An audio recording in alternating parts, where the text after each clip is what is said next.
All right, it's time for everybody's favorite game, Play Shelf Trade. The games today are No Loose Ends, which is a pretty unique trick taker that is a little mind-bending. Suna Vala. Did I say that right? Sure, why not? Valo. Valo, Suna Valo, which is an excellent two-player Euro game that involves drafting and buying cards and triggering a column of effects each time you do so. It has the mechanic of little order fulfillment, unlocking player board effects. I've really enjoyed that game. And then the third game on Play Shelf Trade is going to be Citizens of the Spark, which was also quite the talk of Gen Con. And it's being compared a little bit to Dominion, and I thought it kind of was like Dominion meets Ethnos. So okay, it's being compared to you. You're making the comparison. Yes. Well, heck yeah, that's what's important. So it's like Dominion in the sense that you're it got tons of rooms for expansions. It's like Ethnos in the sense that as you collect the different characters, they're more powerful. So okay, whatever. It's really like none of those, but whatever. Anyway, do you want to tell people what Play Shelf Trade means? What are we doing at Play Shelf Trade? Oh, fine. Play Shelf Trade. It's real simple. We are figuring out what game you want to play right now, what game you think is so good it's got to go on your shelf, and what game you're willing to trade because it just doesn't measure up. So let me tell you mine. Please do. Okay, I will. And it's tough. It's a tough one. And they're giving me all kinds of trouble off air about this, guys, because I was the one who came up with these three games because I own all three of these games and I got them at Gen Con. And I've played all three. So, and they're mad because they haven't played them and they don't know what to say about them. They can't do the research. I've actually played all three of them. Have you? Okay. Yes. Right. What about John? Has John played all three? I've played one and had a demo of one. Okay. And Ty? I've played Suna Valo, haven't played No Loose Ends, or... What a shame. Or the other one. Citizens of the Spark. Citizens of the Sparks by Thunderworks. Well, you played Ethnos, so you're pretty much there. Fliptoons. That's their better game, probably. All right, so I'm going to hop in here and tell you what my play is. My play is going to be Citizens of the Spark. And the reason it's going to be my play is that I'm not sure I want to keep it, but I need to play it more. And I need to make sure it has the staying power. It feels like something that might get old fast, like Dominion, but at the same time, in the two times I've played it so far, the first game I really enjoyed it a lot. The second game was like nails on a chalkboard. And I think it was because of the different deck construction. So we played the beginner one the first game, and I thought it was really good. Then we played the highly interactive version the second time. And that highly interactive version just led to me walking away from it. Daniel walking away from it, people arguing. It was not good. It was not good. So I don't know. That left a bad taste in my mouth. So I got to play it again to see what I think and try some other variants of it and or other deck constructions. So that's Citizens of the Spark. That's my play. My shelf is going to be pretty easy to figure out. It is going to be. We can't figure it out. We're not in your head. Oh, I just telepathically tried to say it. He didn't. Suna Valo. Suna Valo. That's what I thought it would be. Yeah, it's Suna Valo. And the reason it's Suna Valo is because it really scratches that itch for me of kind of a heavier, not heavy, but crunchier Euro. And it does so in a two-player game that didn't make me feel like I was playing a two-player game. It made me feel like I was playing a big Euro game with a lot of stuff going on. And I thought it was interesting because it looks like there's different paths to victory, different ways to unlock things. It was a tight game each time. I'm really excited about that game. I've played it 3 times now and have enjoyed it each time. Actually, 4 times. How many times have you played it correctly? Once. But that one time was great. It's true. We didn't play it correctly for a couple of times, but and then unfortunately, that means I've got to send off No Loose Ends, which I'm really sad to do because I like it. It's a trick taker that's a little bit unique, and I thought it was fun. The reason it has to go is because I have a lot of trick takers, and although it was unique and fun, I don't need that many trick takers. Unfortunately, Andy already has a deck of cards. That's right. That's right. So I'm scoffing right now, Andy, because we try to be different on this show. And I was for sure thinking Andy would play No Loose Ends and trade Citizens of the Spark, because as he said, he liked No Loose Ends and he did not like Citizens of the Spark. So I'm really confused right now. And unfortunately, my Play Shelf trade is going to be exactly the same, but I'm going to have different reasons.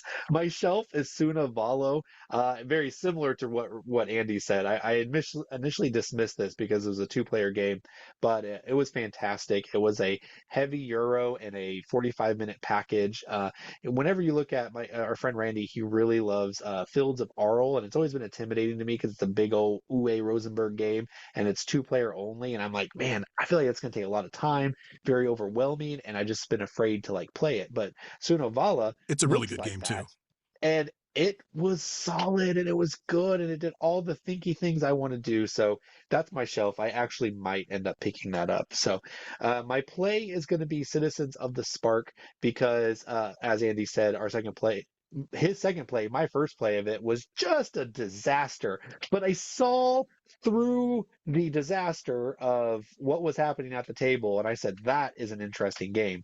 That is really cool. You're essentially it's a little bit of a race for the galaxy as well, because what you're going to do is when you have these cards, these powers, you say if you have three of them, you say I'm going to play one of them, and now it's at a power 3, but by using it, it's going to go away. So now next time you use it, it's going to be at player 2. It's going to be at power 2. And then also when you choose a power, everyone else gets to choose the power in the same way, where their power is going to get reduced as well. So you might actually have an action you really want to take, but realize if I do, it's going to benefit Andy and Ty more. So maybe I don't do it. Some really cool interactions, some really cool thought processes. I need to get it played, and I'm still super excited about it. And as far as no loose ends, you guys know me. I'm not a big fan of trick takers.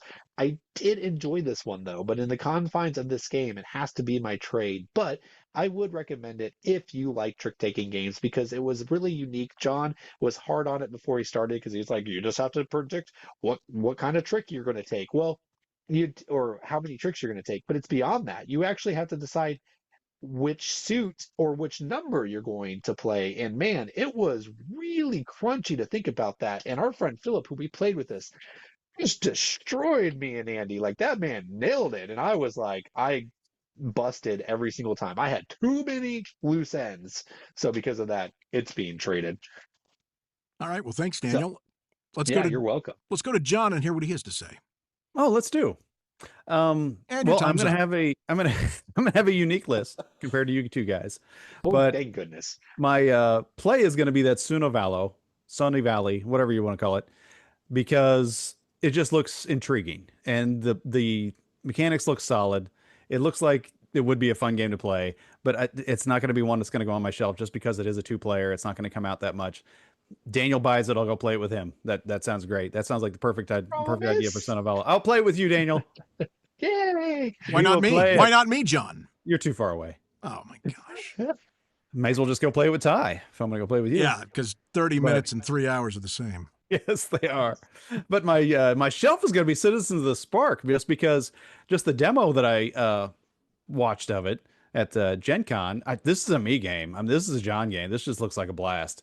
And that's one that I think I could always, it looks like it'd be easy to teach. Looks like it looks gorgeous. If it was a better theme, that'd have been great, but whatever. It's a science fiction weird theme, but it's kind of a themeless game anyway. And just like you, that in that way, it compares to Dominion. Dominion, I mean, it certain things on the cards, whatever. It does things with things and gets you other cards, whatever. It's pretty much themeless, just like that is. In that, it's like Dominion. In no way is it like Ethnos. I don't see how it gives you any feelings of Ethnos, but it looks fun. Citizens of Spark looks fun, and it's a beautiful game. So yeah, that's going to be one I would keep. That leaves us with no loose ends to trade. What a shock. I don't get why this. It's fine if you like trick taking games. It's fine, but there's 8 billion of them out there, and to me it wasn't unique enough. I mean, yeah, you look at your hand. In that way, it can be bad because you can have a strong hand, but it's weak with how the game plays as far as getting tricks because of, like you said, you have to. Well, I might have to get a gray or a 3 with that. If I play that, am I going to be able to do that? Well, I'm not sure. And so it does create a thought process of that. It just can make a strong hand a weak hand, in my opinion. I don't think it makes it that much more fun. It just gives you a different way to think about it. And I don't know. I didn't find it that compelling when I played it. It was okay. It's quick at least. It's a trick taker, whatever. But it can go by. I'll play a different trick taker. All of your games feel the same. They just make you think differently. Like that's kind of what the whole board game industry is. So. Invalid. Yeah, I was going to say invalid. Why are you calling me an invalid? I feel Anyway. I feel the need to defend No Loose Ends here after this attack by John. After you traded it? I My did gosh, trade it, your but it's a trade. really good Garbage game. to you. It was very unique as a trick taker. It was mind bending, as Daniel said. Oh, it was so unique. It was. There's a Trump suit. I can't imagine it. There's a Trump suit. Where did they come up with that idea?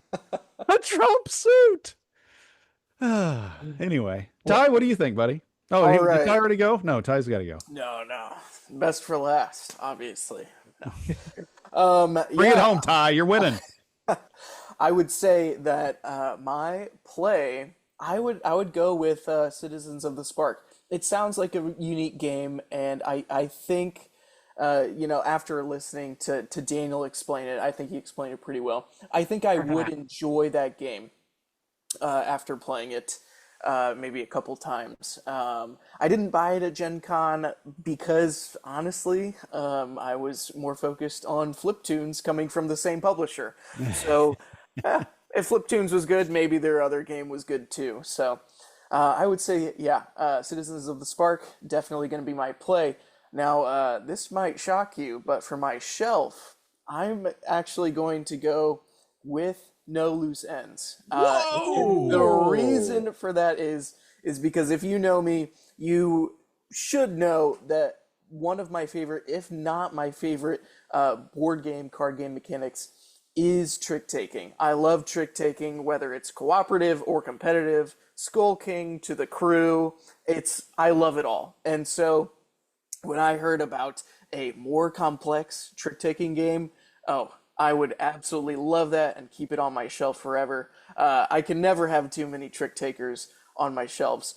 And so obviously that leaves Suna Valo as my trade. In fact, I have it right here, and it's still in the shrink wrap. Whoa! So I still have not opened it. I'm a little nervous too because one of my least favorite game mechanics is order fulfillment, and this has a lot of order fulfillment in it. And I don't know, it might be too much for my wife, and usually the person that I'm playing with most of my two-player games with is going to be my wife. So I don't know how she would feel about it, and so I still haven't even opened it, and that's why I would say it's in my trade category. Wow. It sounds like you need to make a deal with Daniel. I think he'd be willing to buy it from you. Sounds like it. I might have to. Daniel? Maybe. Yeah. Free shipping? Hit me up later. That's I thought you really liked that game. To you. I did enjoy it, but the thing is, I'm over in St. Louis and far away from you guys, so I'm not really sure who I would get to put it on the table with. Jamie Stegmaier. How about Jamie Stegmaier? Jamie Stegmaier. I'll take you to Jamie's just for him and play it 1v1 there you go. with him. Yeah. There you go. It's a good idea. All right. Well, I love every time we say Jamie Stegmaier, his face turns more red. Jamie's does? When's Jamie going to be on the show, Ty? Have you asked him yet? I have not asked him, but I have plugged the show to him in person. Oh no! Boy! So we're screwed now. We're screwed. He has awareness of around the board. Oh boy! We just got blacklisted by Stegmaier Games. Probably. Yeah. All right. Well, very cool. Well, what is your play shelf trade? Be sure and tell us in the comments. We'd love to know what you think about these three games, all from Gen Con. And thanks for listening. Thanks for subscribing. And tell us what you think. Tell us what you think. And I'm going to tell you guys where we're at the points. So, in our new format, you didn't see him as you got him, but we're going to trust the producer behind the scenes. He whispered in my ear and he told me what the points are. And we have Andy and John. You didn't bring your A game. You have 12 points in the rear. And then Daniel, unfortunately, you weren't much better at 14, but he was no match. He came in on fire. No one could stop this man. Ty at 16 has taken the victory for episode 67. So Ty, tell the people what they want to hear. 2 full minutes to rant and rave about whatever you want. All right. Well, I'm going to take 2 full minutes to talk about something that I am actually passionate about, and that would be Flip 7. Okay. I got to tell you about it because I know John and Daniel will not tell you about it, and that is Flip 7. So, Flip 7, great game in my opinion. Not boring, John. Greatest game ever made. By the way, greatest card game ever made. Okay, best appetizer game. I mean, it literally comes out to the table first. The people love it, and it's the best segue into a nice, light, heavy, medium game. And whatever you want to play, you got to play this first. And, you know, sports betting is on the rise. Maybe sober up and gamble safely, guys. Gamble safely. Also, my copy, signed by the one and only Eric Olson, the designer of the game. Got to meet him at Gen Con. Bought a copy just so that he could sign my copy. And he's the most humble guy. He said that he doesn't feel like he even belongs there because, you know, he just created a silly card game, but everyone loves it. And he was such a nice guy. So I had to get it signed. So that is my take on Flip 7. You got to get this game. Everyone loves it, except for if your name is Daniel or John. So. It's true. It's true. It's a great game. And I've played it with my kids many times now, and they love it. So I don't know what's wrong with you two. Sounds like I agree with the designer, right? Yeah, exactly. I wasn't expecting to get all of this attention from just a silly little card game. It's like, yeah, I see where he's coming from. Where did you see him there? The Op didn't even have a booth. So he was at the miniature market booth, and they had tons of copies of Flip 7, and he was signing them while people were buying them. Interesting. It was awesome. Okay, that's cool. Yeah, that's cool. You know, in all seriousness, we sometimes on the show we like to make a bigger deal about games that we like or don't like. And Flip 7 is fun and it's fine, and I'm glad it's successful. But man, I just don't see the Matrix. But I'm happy for him. Casey stumbles upon this. Congratulations, man! You made a game that resonated with the people. Just not this people. Some of us people. All right, well, let's wrap up the show with a cool segment. It's time for Board Game Birthdays. All right. I guess I'll start. Sure, go ahead. My birthday is Warriors. It's a 2011 release. Warriors is a great just chuck and dice bag building, the original bag builder game, mind you. And it was also the predecessor to Dice Masters. Warriors. It's 15 years old now? Wow. Cool game. Okay. 14. I'll take Libertalia from 2012, the OG Libertalia before the remake. I really love the remake, but I love the theming and the gritty look of the original. It's a really cool game. 13 years old this month. Play some Libertalia, man. If you can't find the original, you can play the new one. It's a fun game still. Andy or Ty, what do you got? Oh, well, I got Codenames from 2015, so 10 years old. Whole decade lasted. Can you believe that? Yeah. They got a new cover on the famed Codenames game that looks pretty cool, in my opinion. And also, a couple years ago, I bought like 6 copies of Codenames that I found at one of those Amazon resale bin stores. Oh, yeah. All of them were $6 a piece. So I thought, this is a great deal. I'm just going to buy all these copies of Codenames and then give them to people as gifts, because what's better than a great time of Codenames with your friends? There you go. It's true. Very good. They were probably ripoffs. And And my birthday is going to go out to one of the best social deduction games out there. No, it's not Blood on the Clock Tower, but it's a nice one too. It's right up there. It's Secret Hitler, which was born on this day in 2016, or I guess this month. But what I love about that game in particular is the fact that you don't need someone to run the game. That's what's nice. I mean, that's true. Blood on the Clock Tower, Werewolves, some of those games are great, but you have to have somebody running the game. And Secret Hitler, everybody can play along and listen to Will Wheaton tell them to close their eyes with the app. So there you go. Happy birthday.